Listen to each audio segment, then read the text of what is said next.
안녕하세요, 꽁따냥입니다. 여러분, 드디어 제가 자전거를 샀습니다. 어떤 자전거인지 바로 공개할게요. 짠! 미니 스프린터입니다. 혹시 실망하셨나요? 네, 로드로 기변이 아니고 기추입니다. 자전거를 한번 자세히 살펴볼게요. 어떤가요? 깔끔한 무광 블랙, 예쁘죠? 제 로드 자전거의 미니 버전이랄까요? 근데 이 제품은 사실 중고로 산 거예요. 근데 그럴 수밖에 없는 게 이제 신품을 구할 수 없는 물건이니까요. 그래서 더 값진 자전거란 얘기입니다. 게다가 상당히 괜찮은 모델이에요. 중고인데 상태가 무척 좋습니다. 새 것처럼 보이지 않나요? 저는 이번 영상에서 왜 이 자전거에 눈독을 들이게 되었는가에 대해 말해보려고 합니다. 이 자전거의 최초 구매 일자는 2016년 9월쯤이고요. 그동안 주행거리가 꽤 된 걸로 알고 있는데 참 깨끗하죠? 심지어 받아온 상태 그대로고요. 제가 교체한 건 이거 안장 하나밖에 없어요.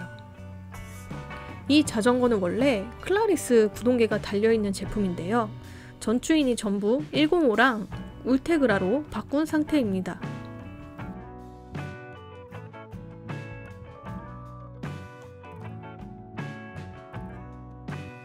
근데 아세요?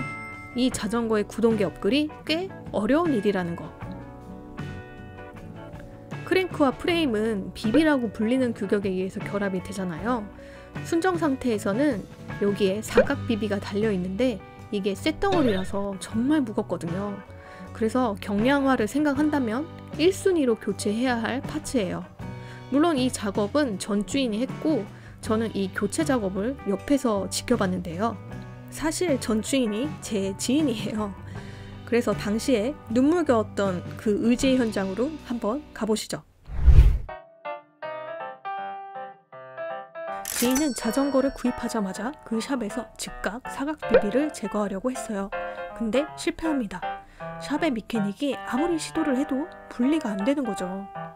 그래서 지인은 당시 가장 정비를 잘한다고 알려진 샵으로 달려갑니다.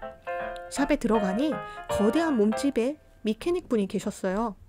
근데 그분이 온 체중을 이용해 비틀고 망치로 치고 윤활도 해본 후 얘기하십니다.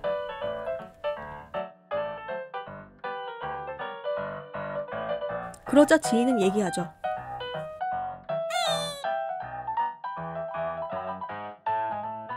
그 상황에서 정말 기발한 방법을 떠올립니다. 바로 바이스. 고정된 바이스에 사각 비비를 고정시킨 후 사람들이 자전거 프레임을 붙잡고 맷돌 돌리듯이 돌려보는 거예요. 근데 사각 비비가 얼마나 고착된 건지 성인 남자 3명이 붙어서 힘을 쏟는데도 쉽지 않은 거죠.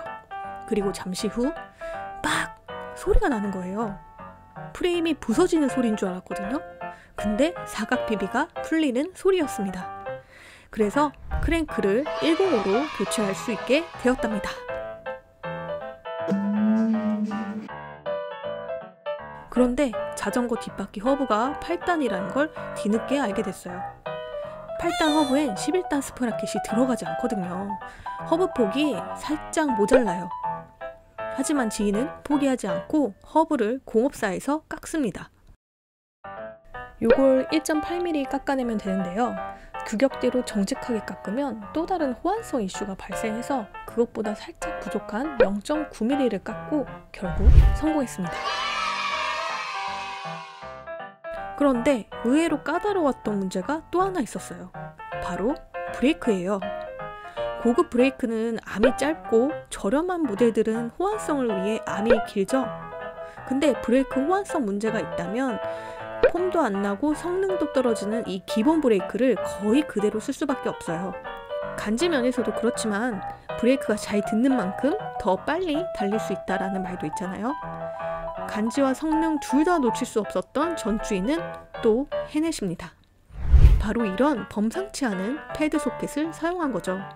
그래서 부족한 길이만큼을 커버해 줍니다. 제가 듣기론 당시에 이걸 구하는 게 엄청나게 힘들었고 가격도 터무니없이 비싼 금액이었다고 해요. 여러분, 이 자전거가 경량화 및 업그레이드 되어가는 과정을 함께 지켜봤는데요. 어떠신가요? 제가 눈독을 들일만 했죠? 하지만 보여드릴 게 아직 남아있습니다. 자전거를 더 자세히 볼까요? 요새 구동계가 전동과 유압으로 교체되는 속도가 너무 빨라서 갑자기 구식을 소개하는 느낌이 나는데요. 자, 와이어 브레이크와 와이어 기어선이에요. 당대를 풍미했던 기어선 중에 저항이 가장 적다는 폴리머 케이블입니다. 이렇게 황금색 코팅이 폴리머 케이블의 특징이에요. 현재 전동 시스템은 시마노가 특별히 뛰어나다는 느낌이 없죠. 하지만 기계식 구동계의 끝 무렵에는 이 시마노가 갖고 있던 몇몇 특허가 너무 탁월해서 월드투어 레이스에선 거의 시마노가 장악할 정도였습니다. 이게 별거 아닌 것 같은데 다른 케이블들과 정말 달랐습니다. 대신 그만큼 가격이 정말 비쌌는데 그게 여기에 달려있네요. 자, 또 별거 아닌 것 같은데 이게 드랍바 참 중요하죠? 바로 라이더의 취향을 알 수 있는 부분이에요. 이게 경량 알루미늄의 탑은 에르그 모양이고 드랍바 곡선이 깊고 특이해서 핸들바를 탑 쪽으로 당겨서 장착할 수 있는 제가 좋아하는 타입의 핸들바입니다. 바로 집 에르고 SL 70 핸들바예요. 완전 제 취향의 핸들바인데 폭이 40인 것 같아요. 38이면 더 좋았겠지만. 자, 리자드 바 테이프입니다. 두께별로 문양이 다른 걸로 알고 있는데 이 문양은 2.5mm 같습니다. 쫀득쫀득한 바테잎의 원조였습니다. 옛날에는요. 당시엔 이런 쫀득한 바테잎이 처음이라서 전부 리자드를 감고 다니던 시절도 있었어요. 쫀득한 바테잎을 쓰면 장갑은 쫀득하지 않아야 이 바테잎이 오래가거든요. 근데 바테잎이 굉장히 깔끔한 걸로 봐서는 신경을 쓰셔서 장갑을 끼고 다니셨거나 아니면 맨손으로 다니셨거나 아니면 별로 안 타셨거나 자이언트 커넥트 스템이 붙어 있습니다. 이 미니벨로가 명칭과는 다르게 의외로 미니스럽지 않은 크기를 가지고 있어요. 그래서 스템을 짧은 걸 쓰신 것 같아요. 저는 덕분에 교체하지 않고 쓸 수 있겠습니다. 제 로드에 달린 시포스트와 같죠? 초경량 등급인데도 매우 단단해서 파손에 대한 스트레스가 없어요. 안장을 조일 때 말이죠. 특히 안장각도 조절을 부드럽게 할 수 있음에도 장착을 하고 나면 안장각도가 거의 틀어지지 않아요. 여성분들이 대부분 그러시겠지만 저 역시 안장각도에 민감해서 이렇게 각도기로 0.1도 단위로 미세하게 보는 편인데 안장각도와 안장 높이 조절로 스트레스 받을 일이 없습니다. 게다가 매우 경량인데도 가격이 매우 저렴한 축에 속해요. 자, 안장하면 다들 할 말이 많은 분야죠. 하지만 저는 안장하면 딱히 할 말이 없는 쪽에 속해요. 왜냐하면 저는 자전거 입문해서 지금까지 안장통을 거의 겪지 못했거든요. 하지만 이 자전거에서 유일하게 교체한 부분이 이 안장인데요. 그 이유가 첫 번째로 간지. 안장 위치가 앞으로 가면 갈수록 자전거의 간지가 그만큼 떨어지거든요. 하지만 안장코가 짧은 제품을 장착을 하면 안장을 앞으로 장착을 해도 그 균형미를 잃지 않게 됩니다. 그리고 확실히 편합니다. 얇고 긴 레이싱 안장은 아무래도 평범한 일상복에는 힘들어요. 하지만 코가 짧고 널찍한 안장은 사복에도 너무나 편하고요. 그리고 이 시마노 스텔스 안장은 생긴 거에 비해 상당히 가볍기까지 합니다. 휠은 경량 휠이에요. 당시 미니벨로 경량 휠을 구할 곳이 없었거든요. 근데 중국에는 옵션별로 다양한 가격대의 휠이 있었어요. 그래서 당시 가격으로 20만원대를 주고 구입하셨다고 합니다. 자, 경량 림이고 경량 허브인데 자주 쓰이는 제품이에요. 이게 정비가 편하고 대신에 정비 주기가 짧은 게 단점입니다. 이제 마지막으로 전주인의 성향과 가치관을 가장 잘 보여주는 부분인데요.